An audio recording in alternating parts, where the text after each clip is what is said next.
Thank you. Please, please, please.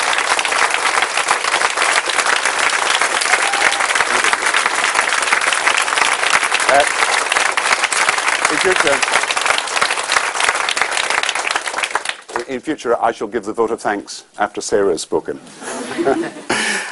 You know, on the back of our party cards, it says, by the strength of our common endeavour, we achieve more together than we do alone. And you know, in constituency after constituency, despite all odds, we proved that again and again on Thursday night. By the strength of our common endeavour, we achieve more together than any of us could ever have done on our own. So I'm here to thank every member of Labour staff, every volunteer, every member of Parliament, every supporter for what you've done in the past and what I know you will do in the future. I want to thank Harriet Harman, my deputy leader, for the amazing work she has done as the champion of equality.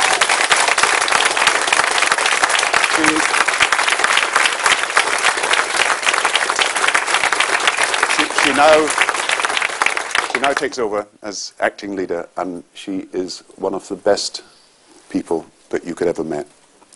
I want to thank Douglas Alexander for his work in the election campaign.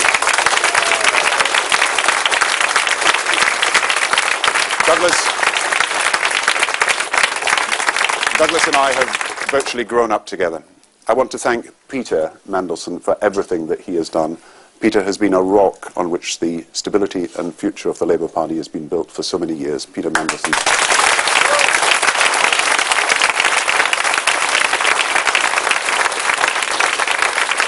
Can I also say that we are very fortunate to have Ray Collins as our General Secretary, very fortunate to have Anne Black as the chair of our NEC, and we are very fortunate to have had such great candidates and campaigners, and I want you to thank them all for what they achieved.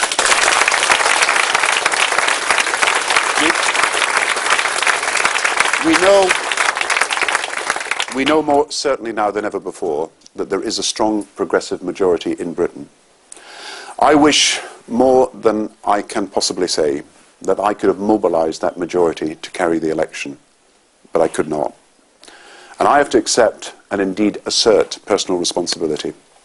The fault is mine, and I will carry that alone.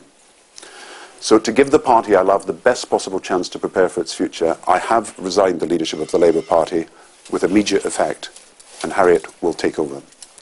I wish my successor in that role well, and I will stand by Labour's new leader, whoever that may be, loyally and without equivocation. Because one thing will not change: I am Labour, and Labour I will always be.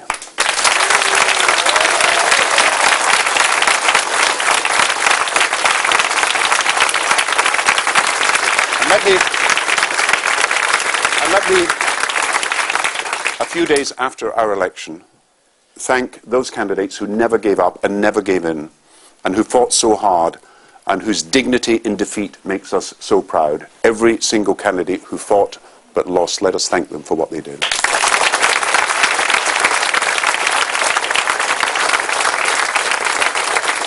You know, I think in the past few weeks, our Labour Party has shown, even when up against the odds, what we are made of.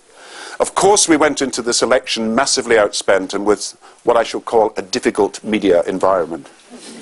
But in the most difficult circumstances, after an economic crisis, a political expenses problem, and after 13 years in government, it is to your enduring credit that we denied our opposition the majority they had taken for granted. And you know better than anyone how hard fought this election was and how dependent we were on the small, well-disciplined team of which you here were such a crucial part. Strong policy, robust research, creative communications, inspired new media work, allied with the most targeted and most commanding ground war I have seen in my whole lifetime in politics. And for all that, I thank all of you and the whole party.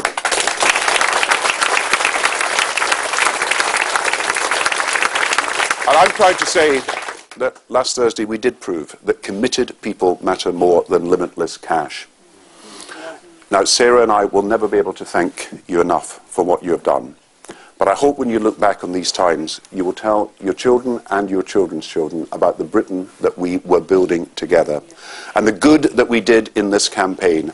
Because let me tell you what it was really all about. Last week when I was out knocking on people's doors, yes, I too was knocking on people's doors, and that one wasn't recorded on tape, I met a girl who was exactly the same age as the Labour government, born on the 1st of May 1997. She'd grown to know and love a Britain with Sure Start, with one-to-one tuition, with the expectation that every person from every background will have the chance to get on and not just get by. And she took opportunity for granted, and we fought for the chance for every child to be born in a Britain like that. We fought for the future, and we continue to fight unceasingly, because progress is not a word we just speak, but a reality we have been creating where the ambit of opportunity always expands and never contracts.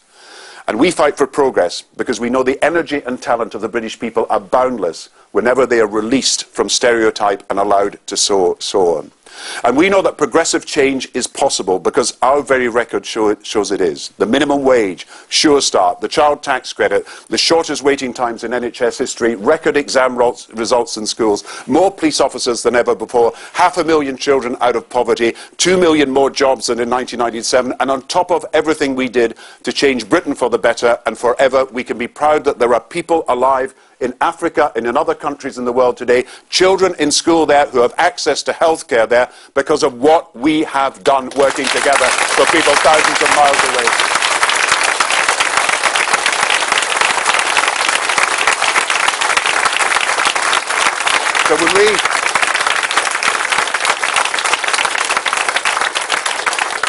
So think of these times and think of the lives saved and changed, and always remember that New Labour's achievements do not belong to me nor to Tony Blair, much as I want to thank him for what he did, but to you. We fought and will continue to fight for our public services. Services that are not something that you conjure up on your own, or that most of us can pay for by ourselves, but services that are valued because they're the realization of a true nobility in people that sees beyond selfish individualism onto what can be done through our collective endeavour together. And that's why we fight, and why together we will keep fighting for justice. So tell your children they were part of this, and never to stop believing that people of courage and conviction can lift our country and make it equal to its best ideals. To those who gave their hearts and the hard work and the votes to Labour, I say thank you.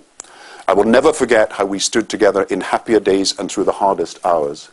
And so as you fight on, know that I will be with you heart and soul. And know that you have my undying gratitude because you have given the best of yourselves to the greatest of causes.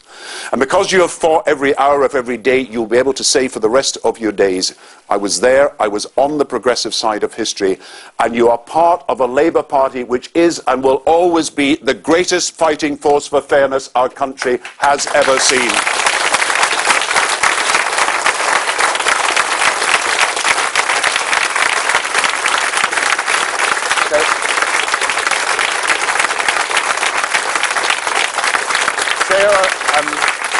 Sarah and I are proud to be with you this evening. The Labour Party is the greatest force for fairness this country has. We are irrepressible.